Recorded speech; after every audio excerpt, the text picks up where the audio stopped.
السلام علیکم ورحمۃ اللہ وبرکاتہ۔ بسم اللہ الرحمن الرحیم۔ پروگرام چھوٹا عمل بڑا ثواب کے ساتھ میں ہوں آپ کا میزبان حافظ ہشام الہی دہیر۔ کل ہم نے آپ کے سامنے اذان کا جواب دینے والی اور اذان کے بعد پڑھے جانے والی دعا کے حوالے سے چند گزارشات کو پیش کیا۔ اب ایک بندہ اذان کے بعد پہنچتا ہے اور اس کے پاس وہ وقت بھی نہیں رہتا کہ جس میں وہ اللہم رب ہذہ الدعوہ والی دعا پڑھ سکے، یعنی کچھ تاخیر سے آیا ہے۔ وہ کیا کرے؟ تو نبی کریم صلی اللہ علیہ وسلم نے اجر و ثواب کمانے کا کوئی موقع ہاتھ سے جانے نہیں دیا۔ امت کو بتلا کے گئے ہیں کہ وہ شخص یہ کرے کہ وہ کہے اشہد ان لا الہ الا اللہ و اشہد ان محمدا عبدہ و رسولہ، اور اس کے بعد کیا الفاظ کہے؟ رضیت باللہ ربا و بالاسلام دینا و بمحمد نبیا۔ ایسے بندے کے اللہ رب العزت گناہوں کو معاف کر دیتا ہے، جو اذان کے بعد صرف یہ الفاظ کے۔ اور جہاں تک تعلق ہے وضو کرنے کا، کہ بندہ مسجد میں آیا، اذان کے بعد پہنچا، یہ تین دعائیں جو آپ کے سامنے رکھ دی ہیں، اب اس نے وضو کیا، اور وضو بذات خود بہت ہی بڑا نیکی کا عمل ہے۔ یہ بھی چھوٹا عمل ہے اور بہت زیادہ اجر و ثواب والا ہے۔ اس کے بارے میں متعدد روایات موجود ہیں جن کا صرف خلاصہ اور اختصار بیان کرنا چاہتا ہوں تاکہ بیجا طوالت نہ ہو۔ نبی کریم صلی اللہ علیہ وسلم نے ارشاد فرمایا، جب کوئی بندہ بسم اللہ پڑھ کے وضو کرنا شروع کرتا ہے تو جہاں جہاں جس عضو کے اوپر پانی لگتا چلا جاتا ہے اس عضو سے گناہ جڑتے چلے جاتے ہیں۔ کیا مطلب؟ ہاتھ دھوئے، ہاتھ کے گناہ سارے کے سارے معاف ہو گئے، زبان کے گناہ کلی کی سارے کے سارے معاف ہو گئے، ناک میں پانی ڈالا، چہرے پہ پانی ڈالا، آنکھوں کے، رخسار کے، لبوں کے جتنی اعضاء کے گناہ ہیں وہ سارے کے سارے جڑ گئے۔ مسح کیا، بازو دھوئے، ہاتھ کے ساتھ جو گناہ کرتا رہا بازوؤں کے ساتھ گناہ کرتا رہا، مسح کیا، سر کے اوپر ہاتھ پھیرا، یعنی غرض یہ کہ گناہ جڑتے چلے جا رہے ہیں، حتیٰ کہ جب وہ پاؤں کو دھوتا ہے تو ایسے پاک صاف ہو جاتا ہے کہ سر سے لے کے پاؤں تک سارے کے سارے گناہ معاف ہو جاتے ہیں۔ صرف وضو کرنے کا یہ اجر و ثواب ہے۔ عمل تو چھوٹا ہے لیکن ثواب بہت بڑا ہے۔ اور وضو کے حوالے سے آپ کے سامنے بہت سی روایات موجود ہیں کہ کوئی بندہ ہر وقت وضو کی حالت میں اگر رہتا ہے اور اسی حالت میں سو جاتا ہے، ایک فرشتہ اللہ رب العزت کی طرف سے مقرر ہو جاتا ہے، اس کا ہم نشین بن جاتا ہے۔ جب وہ اٹھتا ہے، کروٹ لیتا ہے، اس کے لیے مغفرت کی دعا کرتا رہتا ہے۔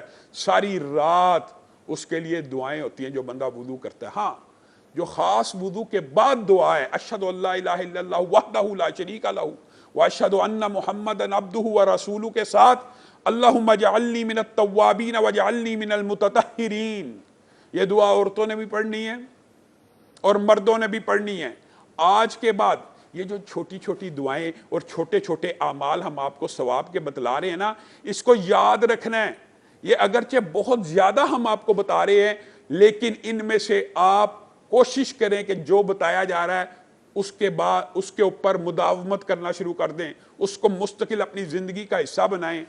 بعض اوقات انسان بھول جاتا ہے، اس کے اندر کوئی گرفت نہیں ہے، لیکن آپ نے وضو کی ابتدا بسم اللہ سے کرنی ہے اور وضو کی انتہا کے اوپر یہ دعا ادا کرنی ہے۔ تو نبی کریم صلی اللہ علیہ وسلم نے ارشاد فرمایا، جو بندہ وضو کے بعد یہ دعا پڑھ لیتا ہے، آپ ذرا یہاں پہ رکیے، آپ نے غور کرنا ہے حدیث کے الفاظ کے اوپر۔ نبی کریم صلی اللہ علیہ وسلم سے پوچھا گیا، کیا کوئی ایسا بھی ہے کہ جس کو جنت کے 8 دروازوں سے پکارا جائے گا؟ آپ کو پتا ہے جنت کے 8 دروازے ہیں، کسی کا نام باب الریان ہے، باب الصدقہ ہے، باب الجہاد ہے، یعنی مختلف دروازوں کے نام ہیں۔ اس عمل کے ذریعے انسان ان دروازوں سے پکارا جائے گا۔ کیا کوئی ایسا بھی ہوگا جس کو جنت کے 8 دروازے پکاریں گے؟ نبی کریم نے کہا ہاں، حضرت ابو بکر ایسے ہیں جن کو جنت کے 8 دروازے پکاریں گے۔ اور امت کے لیے کتنی آسانی ہے، حضرت ابو بکر نے تو قربانیاں دی، حضرت ابو بکر نے تو جان نچھاور کی، نبی کریم صلی اللہ علیہ وسلم کی مدد مال کے ساتھ کی، جان کے ساتھ کی۔ نبی کریم صلی اللہ علیہ وسلم کے جگری دوست بنے، غار کے ساتھی ہیں، قبر کے ساتھی ہیں، مزار کے ساتھی ہیں، حشر کے ساتھی ہیں، حتیٰ کہ حوض کوثر کے بھی ساتھی ہیں۔ آپ نے تو اتنی قربانیاں دی، میرے اور آپ کے لیے کتنا بڑا ثواب ہے۔ ہم نے صرف یہ دعا پڑھنی ہے. نبی کریم صلی اللہ علیہ وسلم کی بات غلط نہیں ہو سکتی, جھوٹ نہیں ہو سکتی. نبی کریم نے کہا جو بندہ وضو کے بعد صدق کے دل اور خلوص نیت کے ساتھ یہ دعا پڑھتا ہے نا, اللہ رب العزت اس کے لیے جنت کے 8 دروازوں کو کھول دیتا ہے. جس کے لیے جنت کے 8 دروازے کھل جائیں حقیقت میں, کیا اللہ پھر بند کر دے گا؟ ایسا نہیں ہوتا. یہ انسان نے صرف عمل مسلسل کرنا ہوتا ہے. انسان اگر نیکی کا عمل کرتے کرتے دنیا سے چلا جائے گا نا, تو یقین مانیے جنت کے 8 دروازے اس کو پکاریں گے. تو آج کے بعد وضو کے بعد کی آپ نے یہ دعا کرنی ہے. اس کے علاوہ وضو کرنے کے بعد انسان نماز میں شامل ہو جاتا ہے. انشاءاللہ آپ کے سامنے وہ اجر و ثواب بھی رکھیں گے کہ جب انسان مسجد کی طرف آتا ہے. یہ بھی ایک بڑا لمبا چوڑا باب ہے اجر و ثواب کے حوالے سے, لیکن چونکہ ہمارا سبجیکٹ اس ٹائم ذکر الہی کے ارد گرد گھوم رہا ہے اور ذکر الہی کی مختلف اقسام آپ کے سامنے رکھی جا رہی ہیں, تو نماز کے اندر بھی بہت سی دعائیں ایسی ہیں جن کو کر لینے سے بہت زیادہ اجر و ثواب ملتا ہے اور بہت ہلکی ہیں. آج ہم نماز کو شروع کرتے ہیں, بالعموم ہمیں ایک ہی دعا آتی ہے, حالانکہ دعا اللہم باعد بینی والی بھی موجود ہے. اور جو حدیث آپ کے سامنے رکھ رہا ہوں, نبی کریم صلی اللہ علیہ وسلم کے پیچھے ایک صحابی آئے, وہ نماز میں شامل ہوئے اور انہوں نے کہا الحمدللہ حمدن کثیرن طیبن مبارکن فی. نبی کریم صلی اللہ علیہ وسلم نے کہا یہ الفاظ کس نے ادا کیے ہیں؟ صحابہ نے اس بندے کی طرف اشارہ کیا. نبی کریم نے کہا میں اس لیے نہیں پوچھ رہا کہ میں نے اس کو ڈانٹنا ہے, بلکہ میں نے 12 فرشتوں کو دیکھا ہے وہ اس دعا کے لے کے جانے کے لیے سبقت کر رہے ہیں. کس کے پاس؟ اللہ رب العزت کے پاس لے کے جانے کے لیے سبقت کر رہے ہیں, یعنی تیزی سے بھاگ رہے ہیں کہ یہ کلمات اللہ رب العزت کی طرف اٹھائے جائیں. اسی طرح نبی کریم صلی اللہ علیہ وسلم کے ساتھ ایک صحابی نماز میں شامل ہوئے. ہم صرف ایک ہی دعا پڑھتے رہتے ہیں نماز کی شروع میں. اس نے آ کے کہا اللہ اکبر کبیرہ والحمدللہ کثیرہ وسبحان اللہ بکرۃ واصیلا. نبی کریم صلی اللہ علیہ وسلم نے سلام پھیرا اور کہا یہ الفاظ کس نے ادا کیے؟ صحابہ نے کہا فلاں شخص نے. نبی کریم نے کہا ڈانٹنے کے لیے نہیں کہہ رہا, بلکہ اس الفاظ کے اوپر میں نے آسمان کے دروازوں کو کھلتے ہوئے دیکھا ہے کہ یہ کلمات اللہ رب العزت کی طرف چاڑھیں. آگے چلیے, یہ تو ابتدائی نماز کی دعائیں ہیں بعد, اور یہ دعا سمع اللہ کے بعد بھی آئے گی, وہاں پہ جا کے بیان کریں گے. نبی کریم صلی اللہ علیہ وسلم سورت فاتحہ کے فضائل آپ کے سامنے ہم رکھ چکے ہیں کہ یہ پوری کی پوری سورت ایک دعا ہے, جو بھی بندہ اس کے ذریعے مانگتا ہے اس کو عطا کیا جاتا ہے. لیکن یہ سورت جب ختم ہوتی ہے تو جو شخص آمین کہتا ہے, نبی کریم صلی اللہ علیہ وسلم نے فرمایا جس بندے کا آمین, بتائیے آمین کہنے میں زبان کو کتنی حرکت دینا ہوتی ہے؟ کوئی لمبی چوڑی حرکت ہے, کوئی بہت بڑی حرکت ہے؟ آمین, صرف آمین کہنا ہے. جس کی آمین قاری کی آمین کے ساتھ ساتھ فرشتوں کی آمین سے مل جاتی ہے, نبی کریم صلی اللہ علیہ وسلم نے ارشاد فرمایا اس کے سارے پچھلے گناہ معاف ہو جاتے ہیں. یعنی فرشتوں کی آمین کے ساتھ آپ کی آمین مل جائے جب قاری آمین کہے. یہاں پہ ایک بات اور بھی غور کرنے کی ضرورت ہے. کئی باتیں بغیر وجہ سے ہم نے اختیار کی ہوئی ہیں. یہ جو آمین ہے, یہ اس کو اونچی کہنا, اس کے بارے میں نبی کریم صلی اللہ علیہ وسلم نے ارشاد فرمایا یہودی اس آمین سے چڑھتے ہیں کہ یہ مسلمان کتنا خوبصورت کلمہ اختیار کر چکے ہیں, ان کو اس سے چڑ لاحق ہوتی ہے. اور حدیث میں آتا ہے کہ صحابہ اکرام کے دور کے اندر صحابہ جب غیر المغضوب علیہم ولا الضالین کی آواز آتی, اتنی اونچی آمین کہتے کہ مسجد النبوی کی چھت کانپنا شروع ہو جاتی. اور بعض روایات اس بات کے اوپر دلالت کرتی ہیں کہ آمین کی آواز کم از کم اتنی اونچی ہونی چاہیے, 3 صف آگے جائے 3 صفیں پیچھے جائے. تو یہ جو بات ہے نا کہ آمین بالکل خاموشی سے کہہ دیا جائے, تو قاری کی آمین سنی تب جائے گی جب وہ آمین اونچی کہے گا. اور اس کی آمین کے ساتھ جب آپ آمین کہیں گے اور آپ کی آمین فرشتوں کی آمین کے ساتھ مل گئی, نبی کریم صلی اللہ علیہ وسلم کہتے ہیں آپ کے سارے سابقہ گناہ معاف ہو جاتے ہیں. ہم آمین کے فضائل آپ کے سامنے رکھ چکے ہیں. اس کے بعد انسان رکوع کرتا ہے, اور یاد رکھیے یہ جو جزیات ہیں ان میں سے نبی کریم صلی اللہ علیہ وسلم کی اتباع کرنے کا اجر و ثواب یہ ایک لمبا چوڑا الگ باب ہے. انشاءاللہ ہم آزمائش کے دور میں اور فتنوں کے دور کے اندر احادیث نبویہ پر چلنے والے کے فضائل کو مستقل باب کے تحت آگے چل کر بیان کریں گے. یہاں ہم نماز کے فضائل اور نماز کے اندر کیا جانے والا ذکر اور اس کے بعد کیے جانے والے اذکار کو آپ کے سامنے رکھ رہے ہیں.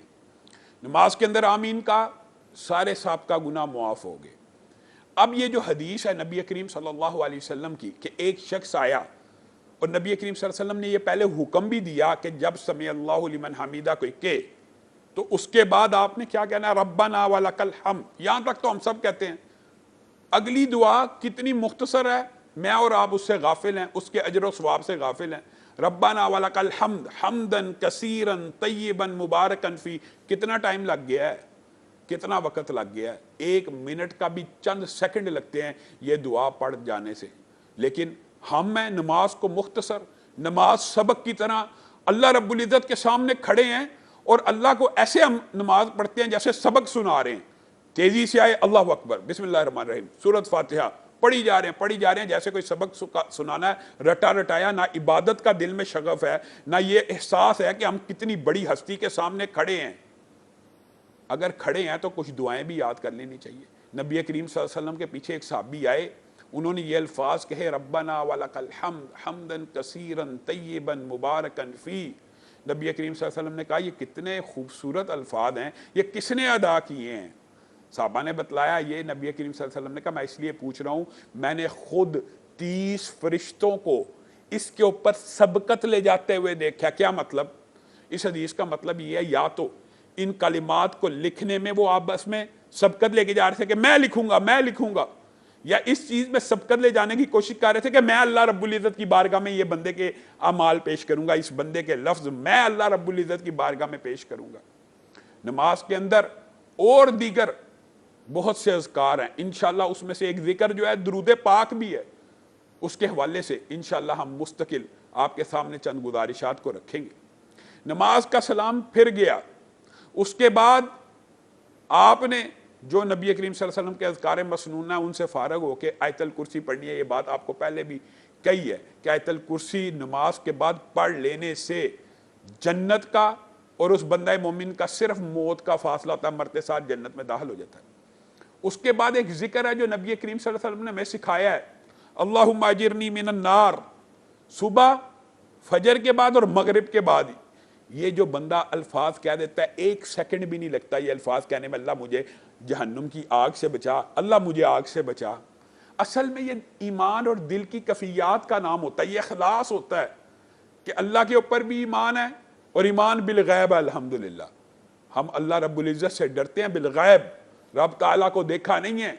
جب اللہ کے سامنے بن دیکھے اللہ کے اوپر ایمان لے کے آئے ہیں تو بن دیکھے جنت اور جہنم کے اوپر بھی ایمان ہے. تو جب انسان یہ کہتا ہے نا، نبی کریم صلی اللہ علیہ وسلم نے کہا اگر صبح کی نماز کے بعد کہا اس دن فوت ہو گیا جنت میں داخل ہو جائے گا، جہنم کی آگ نہیں لگے گی. اگر مغرب کی نماز کے بعد یہ الفاظ کہ اس رات فوت ہو گیا تو جنت میں داخل ہو جائے گا، جہنم کی آگ کا شعلہ بھی نہیں چھوئے گا. بتائیے کتنا چھوٹا عمل ہے، اس سے چھوٹا کیا عمل ہو سکتا ہے؟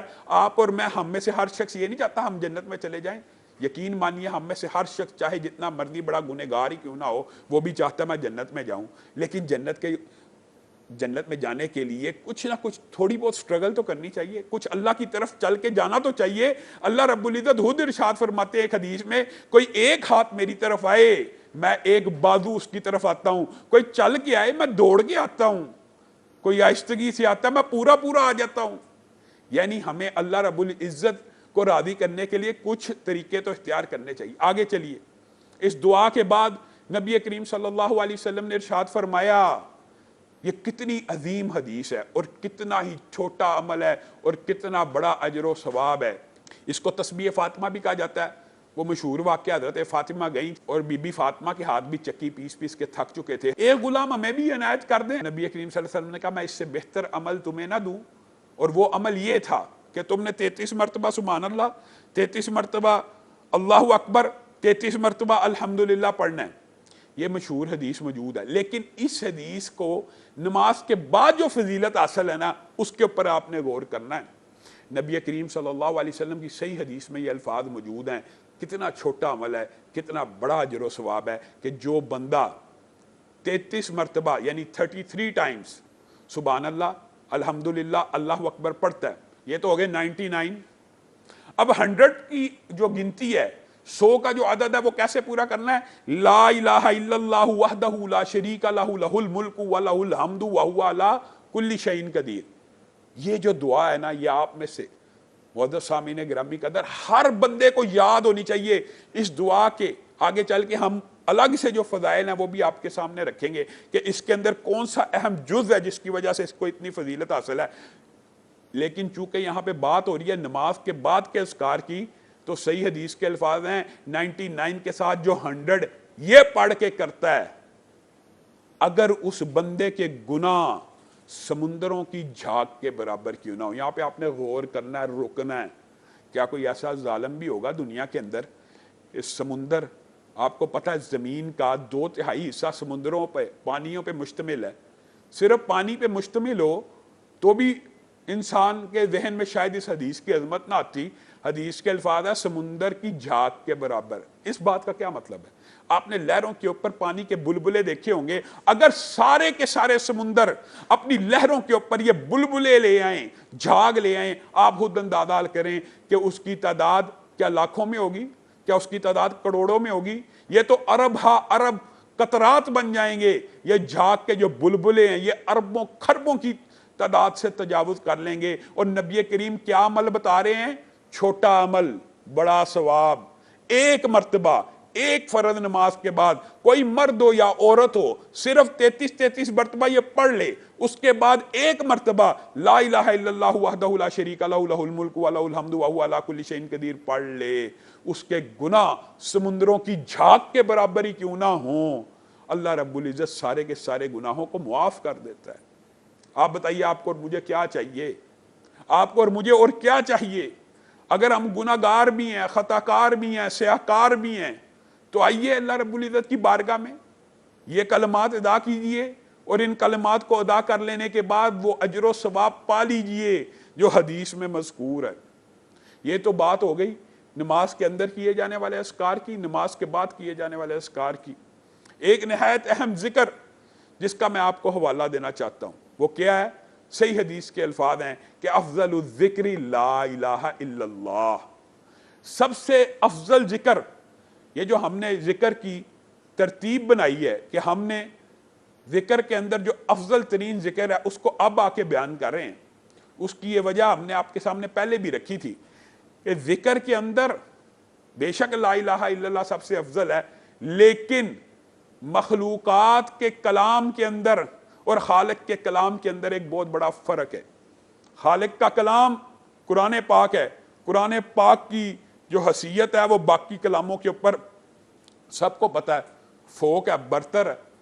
اگرچہ لا الہ الا اللہ قرآن پاک میں بھی موجود ہے، گویا یہ اللہ کا کلام بھی ہے، لیکن قرآن پاک کے فضائل کلام اللہ کے ہونے کے حوالے سے زیادہ تھے، اس لیے ہم نے اس کو بعد میں مؤخر کیا اور اب اس کی فضیلت آپ کے سامنے رکھنا چاہتے ہیں. نبی کریم صلی اللہ علیہ وسلم نے ارشاد فرمایا کہ بہترین ذکر لا الہ الا اللہ ہے.